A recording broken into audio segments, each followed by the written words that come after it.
And he called the robot Mutt. Not an acronym for anything, but just like a dog. Instead of making it a pure, from-scratch construction robot, he took an octopod, which is a large walking robot chassis body. And he took that, and he took, other parts, servo motors from industrial robots, and he took 2 arms that were originally arm extensions for automotive robots, and then he took 2 fine metalworking robots arms, like just the arms, and mounted them on a chassis. He worked on this thing just like going out of style. And he gave it it's kind of grim. He gave it a skull. There was a skull where he took a movie prop. He got it from some dime store, but he used the head and cut out the back sockets of the eyes and actually mounted camera lenses where the eyes were and had the software to get depth perception, and all of it was off-the-shelf components. I mean, when you think about it, in a heyday, you could have really built a lot of stuff just by interfacing components.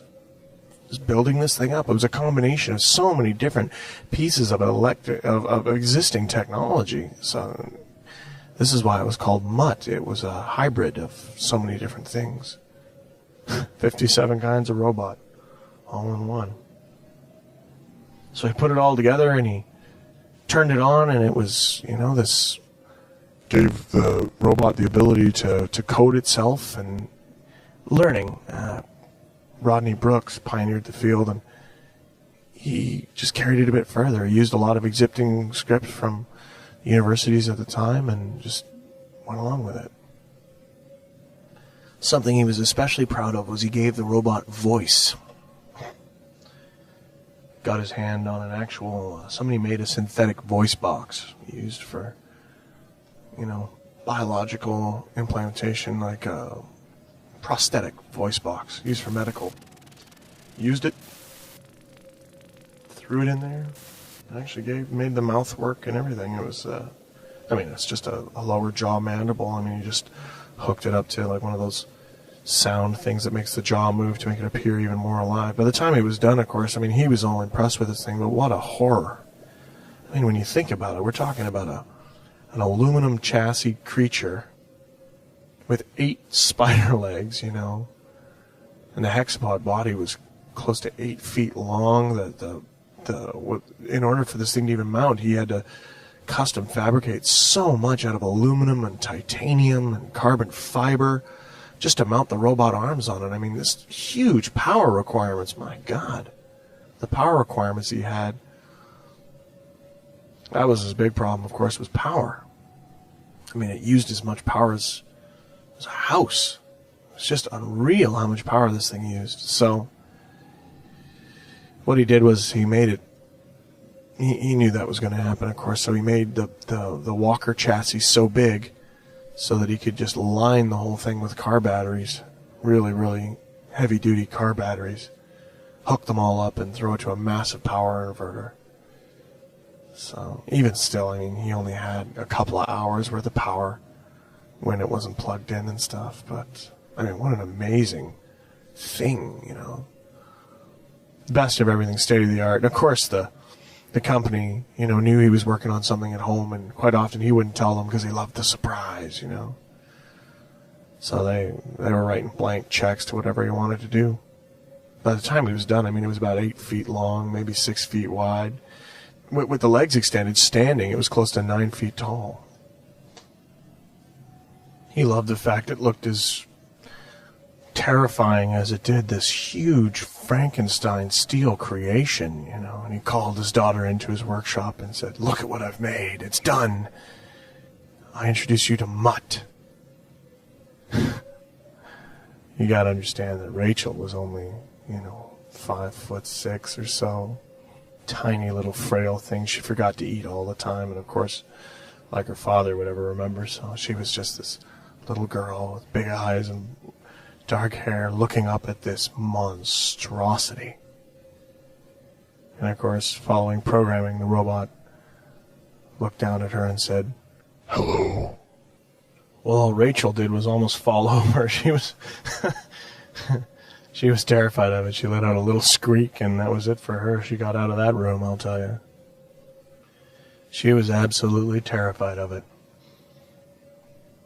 I mean, she wanted to be, excited by it just to get her dad's affection, but no dice. I mean, it was just too much for her, and who could blame her? It's not every day you see some monstrosity with a human skull-looking thing looking down at you with lenses for eyes. I mean, that's just all the steel and tech, carbon fiber showing through. What a monstrosity. Over the next 2-3 months, Dr. Bremer would work on that thing, and just as always, the errors started to happen. It started not doing what the coding was telling it to do. It started to change parts of its code. He tried to give it as much free range as it could, but he'd find the robot looking at things and, trying to figure things out. So he gave it the ability to read. He installed vision recognition software for letters and numbers and set it down with a bunch of books and let the robot read. Well, if you just read books, you never have any real application of knowledge. I mean, the tree blew in the wind. Well, what's a tree? What's the wind? There's no way to define all this. A huge power that comes from understanding. The robot didn't understand anything. The complications came and came and came, and he was making headway, but the robot was nothing more really than like a retarded child. It would just walk around and, the workshop. It was terrible.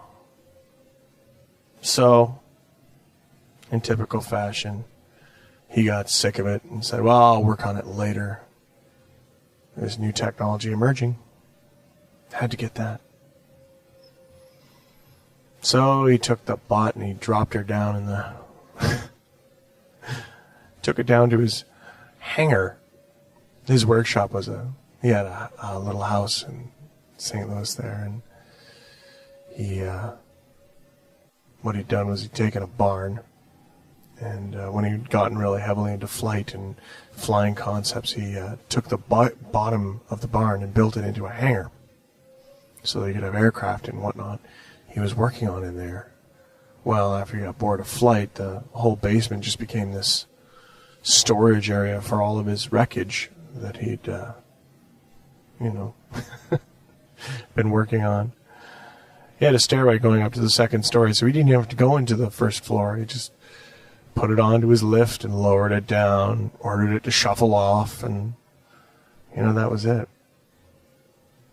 In those 2 months, though, Rachel had been watching him. After you get over the initial shock from Mutt, the appearance of him, it was almost kind of funny to watch something try to understand water when it can't drink, or to try to understand what a plant is, how a plant grows. I mean, you really want to mess up a robot who's just becoming self-aware. Blow bubbles at it and see what it does. I mean, look at these perfectly spherical shapes coming towards me. They're float and have no weight and mass, yet they register. Yeah. So Rachel came in and started spending time with Mutt.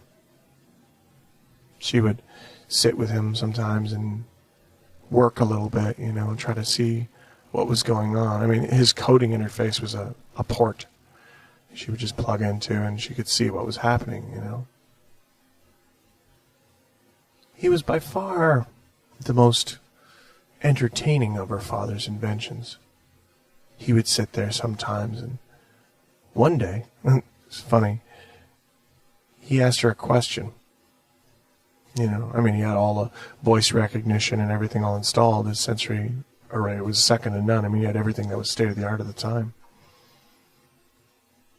And so what happened was that she came in and took out her tablet and was going to plug into his port so she could watch the code as he ran around the room. She took her tablet and the wireless plug and came over to install it. And Mutt turned and looked at her and said, "Can I see your head?" And she was taken aback. She just, what? He said, "Let me look at your mind."